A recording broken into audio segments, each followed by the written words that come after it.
Hello and welcome to BQ Prime. I'm your host Vikas Srivastav.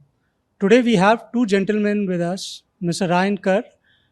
He is the CEO and President of Minova and Director MRPL, which is Minova Runaya Private Limited. It's a joint venture between Minova and Runaya, and they are basically providers of ground support system for mining and infrastructure business. We also have Mr. Naivedya Agarwal with us. He is the CEO of Runaya and Chairman of MRPL. Welcome to BQ Prime, Mr. Naivedya and Mr. Thank you. Ryan Kerr. Basically, I just wanted to introduce my viewers to your company, MRPL. So, if you all can give your brief introduction about what Runaya MRPL is basically doing into this field. First, I would like Mr. Naivedya can start. Sure. MRPL, as you mentioned, is a joint venture between Minova and Runaya. And Minova comes in, with a 140-year history of providing ground support solutions to the mining and infrastructure industries. So, as you know, at Runaya, when we were looking for a partner to help us, come in and explore this industry, Minova was a natural fit because we had our same, similar shared values, whether it's around safety, ESG, governance, and all aspects. So in that regards, it was a perfect match between the two of us. Mr. Ryan, if you can also Yeah, from a Minova perspective, I think we're extremely excited about the opportunity to partner with Runaya and create the MRPL business. Minova is a tier 1 ground support provider globally. We've got now a great opportunity to leverage the Indian market as well as export products out of India to some of our other jurisdictions where we operate. So we're pretty excited about the opportunity. So, which are the products that you all are bringing to the Indian market, and what is the kind of scope that you see, and which are the sectors where you see your products going into? Yeah, well, let me start with the sector. So we supply ground support products into the hard rock and soft rock mining markets, so underground mining, where our product applications apply. We also service the infrastructure market, so where man-made infrastructure actually interfaces with the ground. That's where we supply the products. We've started in MRPL with some of our steel products, two specifically, our Secura bolt as well as our friction bolt and some plates, as well as a resin plant. That's the starting point. From there, we will expand the product portfolio to further steel products. We've just commissioned a mesh. We're in the process of commissioning a mesh plant as well as an SDA line. And from there, we'll expand the product portfolio to service different sections of those two segments we service, i.e. mining and infrastructure.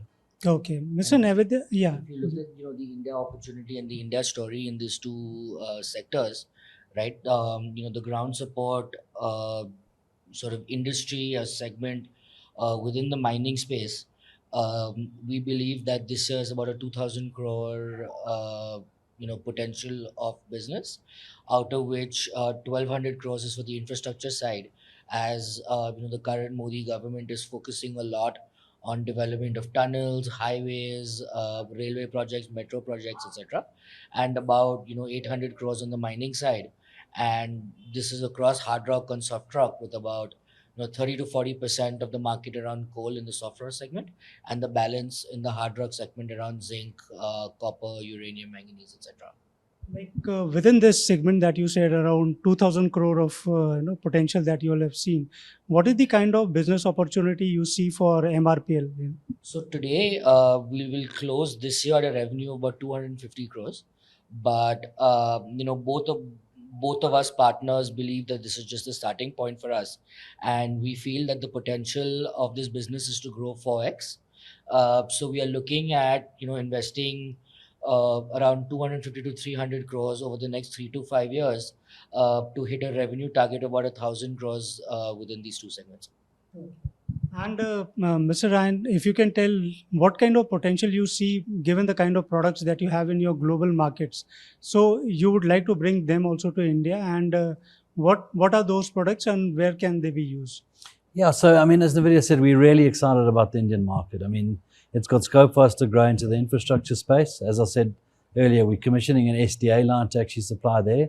From there, we potentially expand into some of our injection chemicals portfolio, as well as some of our cementitious grouts and other specialist steel products that we're playing with. So from us, that provides an exceptional opportunity for our business to be able to grow MRPL, obviously outside of India, also we can operate and supply some export product to some of our other markets in the world. Right. So for us, that's truly exciting. So during your presentation, you were telling that you are planning to make India as an export hub also. So what kind of percentage you would like to export from India? We would like to build the Indian business to at least export. At least 30% of our revenue comes from the MRPL site, and 70% of it, the revenue is domestic. Right. So what is the timeline that you are looking at? We typically plan around a 3 to 5 year time horizon. So for us, we've seen 2 times growth since we've started the business over 2 years. So we're moving pretty quickly. So we believe in that 3 to 5 year time frame, we'll be able to grow this business to where we are from an ambition perspective. Okay, one more question before I come to you, Naivedya. I just wanted to ask, you all were telling that you have done some research work with Hindustan Zinc and some other research firm, which said that your products are almost 70% superior to your competitors in the market. So can you tell a little bit about that? Yeah, I mean, our teams have done some external market research. Our product, obviously, we are tier 1 ground support provider, as such that there's quality that comes with that piece. The assessment we've done is we're 70% better than some of our competition in the Indian market in terms of quality, and we're able to supply that quality at a sort of a similar price to for a similar market price to some of the competition, which for us is important because we keep people safe, and we're super competitive as part of that process. Who are your competitors in the market right now? It's more like local providers within the Indian market. So that's predominantly who the main competition is as part of this process. Okay, Naivedya, can you tell me what are the challenges that your company is facing right now, and what kind of hurdles you see going ahead, in your business? So going ahead, I think the future is bright. Today, I think we've decided to take a step-by-step approach to entering the market. So we've started with a limited product portfolio because we didn't want to overexert ourselves and sort of grow too quickly. And as we expand our product portfolio and bring in more and more products from the Minova portfolio into India, I think that's when we'll really increase our ability to scale and grow faster. So for example, even when we started off with a single steel product, scale that, then started our second steel product, and then brought in resins. So we're taking a very systematic approach to grow the market, so that long term, because we're busy building this business for the long term.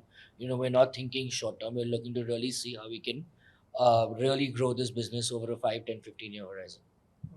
To begin with, like right now, you are catering to your businesses in mining and tunneling, especially. So, what are the other infrastructure projects where you see potential coming in from? So apart from tunneling, and I think Ryan can cover this a bit better, but we're also looking at some of the hydropower market as well, right? Yeah, so it's hydropower, and how do we make that infrastructure where man-made structure interfaces with the ground safe? So that could be sort of a wind turbine and other applications. So our infrastructure portfolio covers a whole range of that, including applications to keep sort of roads stable and a whole bunch of other applications. Of your total sales that you have, globally, what percentage you plan to basically have from India in, say, next 2 to 3 years? Time? Yeah, we'd like the Indian business to get to 15 to 20% of our overall revenue portfolio. I think that'll be the target, considering sort of the size of the market we have in India and the opportunity potentially for export. So that's sort of where I think we can get to. And also in terms of geology and the scope of work that you have, what is the basic difference that you have seen in, say, developed economies like in Europe, US, Australia, and in India? And what are the ways that you're planning to overcome them? Yeah, I think it comes to the level of sort of research and development being done in the ground support space. What new bolts can we apply? How do those bolts interface with chemicals? How can we use some of the chemical products to maybe make ground stable quickly and safely as part of that process? So that's being tested in other parts of the world. And as we actually gain traction there, we will look at, okay, how does that apply to India, and how do we take those principles and be able to put it into this market to actually take the next step ahead of the competition as part of that process? Yeah, one one question before I end this. This Himalayan geology basically, is a lot under discussion because of earthquakes and other issues, especially when we think of large hydro projects over there. So, are you all in discussion with, say, Indian ministries or some officials on this aspect where you all are working on researching the geology? Yeah, our sales team's pretty excited. We think it's a market we can play in. We're starting to build relationships in that market to establish our brand and penetrate that. What we're also doing is using some of our global expertise that's based out of Europe to help sort of position our product applications for that ground. We do supply a lot of product into European infrastructure. We think it could be applied here. But as I said, we started in mining, we're breaking into infrastructure, and the team's doing a really good job as to winning those orders, using the technical capability we've got to ultimately provide those solutions. Okay. Naivedya, what kind of outlook you foresee for your company, say, next 4 to 5 years, and which sector segments that would mostly be coming from? So, I mean, as an outlook, as I mentioned earlier, we're looking to scale our revenues about 4x over the next 3 to 5 years. And this will be across a mix of products. So it would include, utilizing our steel and resin plant that we have currently to full capacity. We're in the process of putting up 2 projects of our SDA line and wire mesh, which should both be commissioned within the next 6 to 7 months. And then once we have those in place, we will start, evaluating the injection chemical business, the cementitious grouts, and as a process, what we do is we start by trading. Establish a product, gain, credibility in the market. And then once we see that our products are qualified, the product market fit is there, we then make the investment, the decision to invest and actually go ahead with manufacturing in India. Okay, and just to add to it, since you said that you plan to export from India, mostly. So, what are the other locations that you are identifying for your, say, increasing the manufacturing capacity?